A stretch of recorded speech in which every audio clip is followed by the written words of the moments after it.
रामकृष्ण हरी माऊली. रामकृष्ण हरी आयुर्वेदिक चॅनलमध्ये सगळ्याचं स्वागत आहे. आता बघा आपल्याला इथं एक वनस्पती भेटली, हिला जंगली अक्कलकारा म्हणतात. तर जंगली अक्कलकाऱ्याचं आधी ओळख करून घ्या. हे असे बघा पान आहेत त्याचे.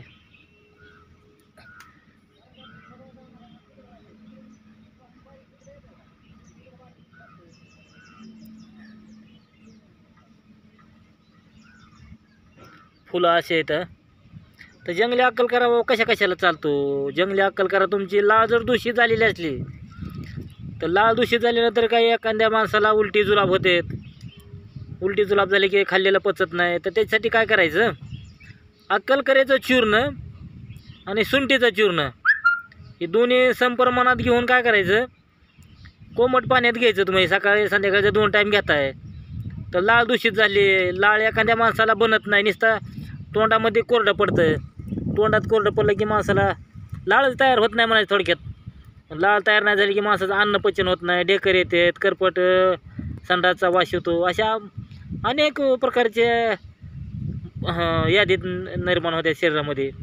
मग लाळ तयार होण्यासाठी मग आपल्याला अक्कलकाऱ्याचं चूर्ण आणि सुंठीचं चूर्ण हे दोन्ही बरोबर घेऊन अर्धा चमचा घेऊन 1 चमचा दोन्ही करून कोमट पाण्याचं तुम्ही सकाळ संध्याकाळ जर घेताय, लाळीचा दोष, करपट ढेकरं येणं, अन्नपचन नाही होणं, गॅसेस होणं, हे सगळ्या प्रकारचे तुमच्या तक्रारी निघून अन्न एकदम पचून लाळ तयार व्हायला मदत होणार आहे माऊली.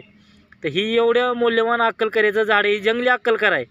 अक्कलकारा दुसरा एक मोठ्या बोंडाचा असतो. वनस्पतीमध्ये सगळ्या अशा 4 जाती सांगतो मी काळजीनं. का तर रानातल्या वेगळ्या जाती असतात, लावलेल्या वेगळ्या, संकरित वेगळ्या, अशा बऱ्याच 2-3 जाती असतात. तर लाळ जर दूषित झाली तर 1 नंबर काम करतं. एखाद्या माणसाला तोत्रेपणा असला, शक्तिवर्धकीसाठी ते चालतं.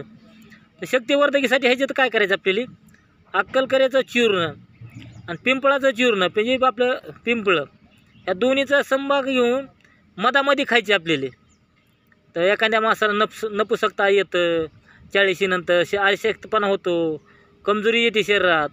तर त्याच्यासाठी पिंपळाचं चूर्ण, आपलं देवाला जे पूजा करतो पिंपळाचं चूर्ण आणि पिंपळाच्या फळाचं चूर्ण आणि अक्कलकाऱ्याचं पंचांगाचं चूर्ण, ही जर तुम्ही मावळाच्या मधासंग शहदमध्ये जर खाताय तर शरीरामध्ये स्फूर्ती येऊन, ताकद येऊन, एका प्रकारचे नवजवानासारखा माणूस 40-60 जरी असेल तरी 20च्या मुलासारखा त्याच्या शरीरामध्ये बल तयार, शुक्राणू तयार व्हायला मदत होणार आहे.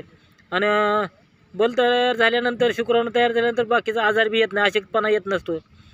कारण असे ही पहिलेपासून म्हणणं आहे, अशक्तपणा येतो, शुक्राणू बनत नाही, 40 नंतर कमी होती. तर शक्तिवर्धकीसाठी तुम्ही ही 2 फळाचा वापर करू शकता. एकदम चांगल्या प्रकारे जे काम करतं.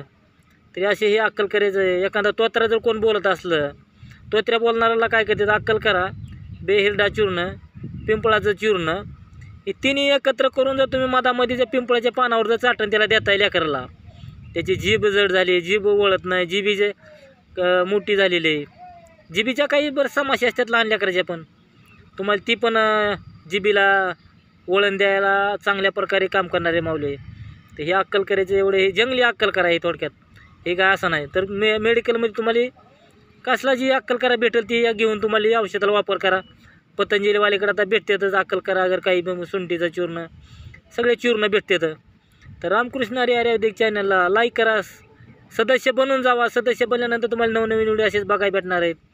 रामकृष्ण हरी चॅनलची एवढीच काळजी आहे की लोकांनी होईल तेवढे नवनवीन औषधं घर बसल्या भेटले पाहिजे, तर वापरायला रिझल्ट आला पाहिजे. रामकृष्ण हरी.